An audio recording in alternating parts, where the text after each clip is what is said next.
Last week we started a new adventure. I don't know if you were here or not. We started the adventure of looking at the book of Romans together. A letter that Paul wrote to the Romans that many people believe was a cyclical letter. In other words, it wasn't just for the church at Rome or the church at Middleton, if you will. It was for many churches in the area. It was passed on from one church to another.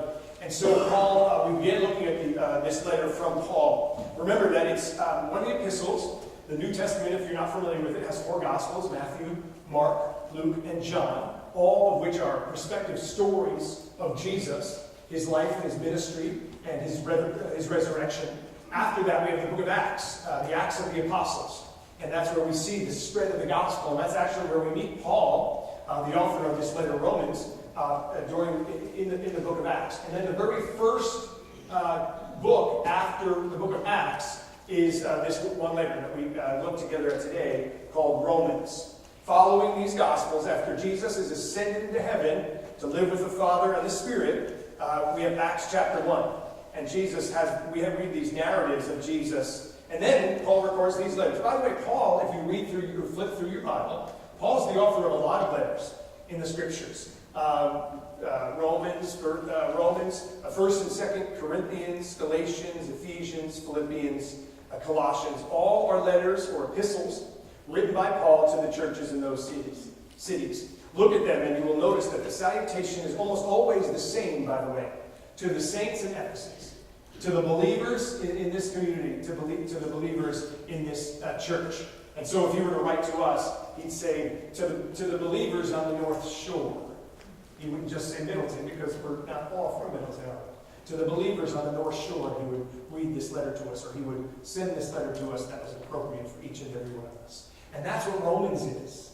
Romans gives us a chance to glance at a letter that Paul wrote to the early church, especially to the church in Rome, but again, probably to many people, probably passed on from one to another. First, he says in verse 8, I thank God, I thank my God through Jesus for all of you, for your faith is being reported all over the world. Let me repeat it. I thank my God through Jesus for all of you, for your faith is being reported all over the world. What a word of encouragement. I mean, we could just stop there, couldn't we? See you next week. Amazing to consider the fact that the faith of those is being reported all over the world. When was the last time, by the way, you said, I thank God for you? Interesting to think about, isn't it? When was the last time you said to someone, I thank God for you? Now, the Apostle Paul says, I thank God for you because of your faith. When was the last time you told someone, I am thankful to God for you? Maybe after the service you can do it. The Apostle Paul does it in almost every one of his letters. He says, I thank my God for you at all times, for the things that have happened to you, things that you're doing. Here he says, for your faith being reported all around the world. The Greek word used here is cosmos, all over the world. And before I forget, Paul never says, by the way, Paul says here, if you noticed, in verse 1, he says, first, I thank my God through Jesus Christ for all of you. And for whatever reason, he never says second. He never says secondly. I don't know why, but he begins with this. When I'm telling others about you in prayer, he never says the word secondly. I don't know why, but he begins the letter with the word first. God, whom I serve with my whole heart in preaching the gospel of his Son, is my witness. God is my witness. God is my witness. Have you ever used that expression before? God is my witness. This is the truth. I'm guessing here's where it started. With Paul, who would say over and over again, by the way, in different different letters, he would say, with God as my witness, in the truth of God, I'm telling you, what was the expression we would use when someone would accuse us? We would say, what? I swear to God, it's the truth. Well, this is where it came from. This is where it came from. It is a biblical, scriptural account. And so Paul says, as God is my witness. And what does he witness to? How I constantly remember you in my prayers at all times. 2 things I want us to be sure we look at or think about today. What's your prayer list like? What's your prayer list like? Paul says, did you hear what he said? He said, I remember you in my prayers at all times. What's your prayer list like? Do you have one? Do you have a list? that you go through? Maybe you don't have to write it down. Maybe it's something that's in your head, and that every morning as you come to the Lord in prayer, or whenever you do it, you're reminded of that list. What's your list look like? How else can we constantly remember someone in our prayers if we don't write it down? Now, having said that, I don't have a list. I don't have an actual list. I don't have a written list. And I thought about that this week. I need to make a list. My mother, of all people, my mom has one. And she has a list. She has a piece of paper that she adds to and goes through every single morning. I was challenged this week about my prayer list. Who's on your prayer list? It doesn't mean, by the way, I don't pray. And it doesn't mean that I don't pray for my family and especially for my children and my parents. But I don't have an actual list. Do you? Oh, by the way, do you ever also tell people that you're praying for them?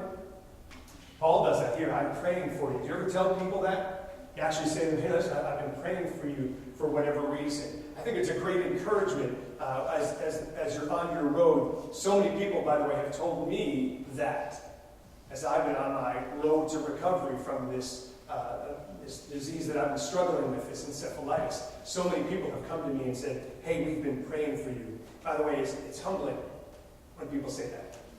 You can't help but be grateful when people tell you they've been praying for you. When we tell others we've been praying for them, it communicates to them we care about their needs. I remember you, Paul says. There's a great sense of encouragement that comes from knowing that others remember us, especially in prayer. And what's his prayer? I pray that now, at last, by God's will, the way may be open for you to come to you. I long to see you so that I may impart some spiritual gift to make you strong. I always thought that was a little arrogant, to be honest. I long to see you so that I can give you a gift of strength, because I've got it and you don't. Have you ever read it that way? I long to see you so that I may give to you some spiritual gift that I already have. I know that you're weak, but if I come, but that's what Paul did over and over again, wherever he went. He imparted spiritual gifts, he shared with others, and he shared them. And I think he actually catches on to the fact that it may sound a little bit arrogant, because he says this then next. That is, that you and I may be mutually encouraged by each other's faith. How often do we get encouraged by another person's faith story? I really do think that's what Paul means. He's not being arrogant to say, let me come and tell you how to be spiritual. But he's really meaning, I can't wait to come and share with you what God has been doing in my life so that we might be spiritually encouraged one with another. When was the last time you heard someone's story about what God has been doing in their lives? When was the last time you shared yours? Things that God's been doing. I have found, because of my illness, and for those of you who don't know, I can talk to you after church about it, but because of it, whenever I share it, people say, oh, I went through something similar. And the stories we share with one another are so encouraging. Maybe there's a story that you're going through, a family situation that God has just seen you through, has encouraged you. As we share those things with others, as we share those stories with other people, you'll be amazed at how many people share the same story back with you. Or another story that's encouraging. I encourage you to share those gifts with one another and to share them with each other. I was talking to someone recently, and they were in tears, telling me the story about their life, telling me the story about things that God has done for them. It was so wonderful to hear, so encouraging to hear. When was the last time you were encouraged by another believer? As part of the Alpha program, we hear so many testimonies. Testimonies of how we've spent time together in small groups, sharing our life stories. We learn that there are other people who are just like us, who have gone through and are going through the same stuff that we are. As Paul acknowledges, he values that by saying that you and I may be mutually encouraged by each other's faith. I've tried to come to see you, Paul says. I long to see you that I may impart some spiritual gifts. I do not want you to be unaware, brothers, that I've planned it many times to come to you, but have been prevented from doing so until now, in order that I may have a harvest among you, just as I have among the Gentiles. I've been obligated to the Greeks and non-Greeks, to the wise and the foolish. And then he says this, in verse 16, I am not ashamed of the gospel, because it is the power of God for everyone who believes, first for the Jew and then for the Gentile. That's what I wanted to use my board for. Do you know the gospel? Do you know the message of the gospel? Have you ever shared it with someone? The message of the gospel? One way that I've learned to show it, and you might be familiar with as well, is this. First I start out with just one line that goes across. That represents to me the Genesis, the story of Genesis, where God made Adam and Eve. You may remember the story. And they had fellowship with one another.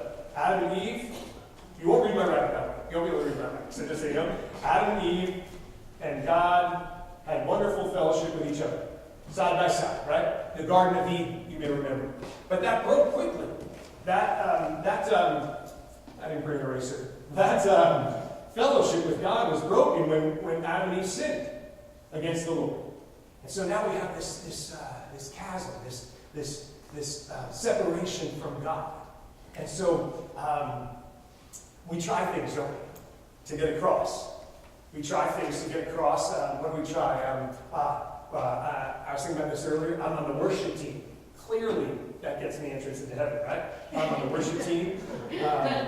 But we fall short. The Bible tells us we fall short. Shouldn't even be using this one. I'm a Patriots fan. Clearly, right? Clearly, that gets me in. All of these things, though, what would be in your list? Hey, I'm a great mom. I'm a great mom. That should be able to get you there. I'm a good family person. Oh, how about the one I haven't even mentioned yet? I go to church almost every Sunday. Almost. But I'm there a lot more than other people. Does that count? Often we come up with a way in which we can get to heaven by, what are they called? Our good works. And Jesus says all of them are like filthy rags. Isaiah says all of them are like filthy rags to the Lord. None of those will get us to heaven. Did you know that? None of these are the things that are going to get us into heaven. And so, we can erase them all. We still have this chasm, this separation between us and God. Until the Savior. The Bible tells us that it's because of Jesus that our sins are forgiven. That the bridge is crossed. Because of Christ. And now, through the cross of Christ, we have fellowship again with God. Up until then, our sins separated us from God. But when Christ comes and dies on the cross for you and for me, now you see it? We have this way of getting back in fellowship with God. And that's just not Adam and Eve. That's all of us.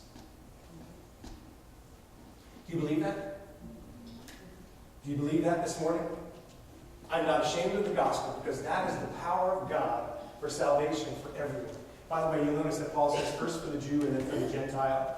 Paul's faith, Paul was especially called to the people of the Jewish nation at that time. But of course, here he's saying it's for all people, for all times. This is the gospel, folks. And I'll tell you, if you haven't heard it before, by the way, notice you're not in the picture. You notice that? It's all God. That's how much He loves us. You're not. I didn't list you anywhere here, or me, for that matter. It's all God.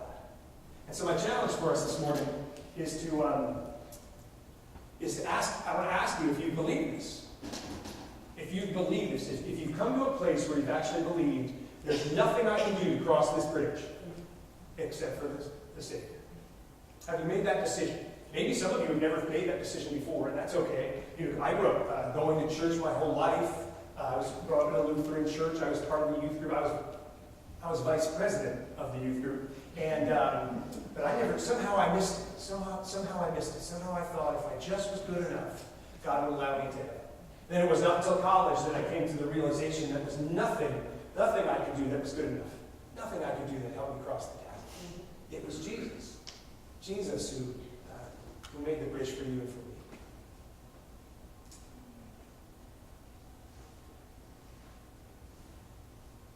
Don't forget. If you're like me, you start thinking to yourself, well, actually, it's Jesus and go to church every Sunday.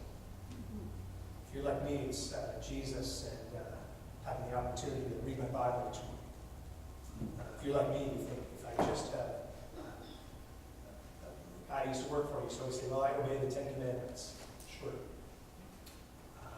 Don't forget, it's the fact that Jesus died on the cross for you and for me, so that our sins might be forgiven. That's what we celebrate when we come to the Lord's Supper. As we do once a month, we come before the Lord and we remember that on the night in which Jesus was betrayed, He had this meal with His disciples. And so we celebrate that now. We take a moment to celebrate that, to break bread together, to remind ourselves of what Jesus did on the cross.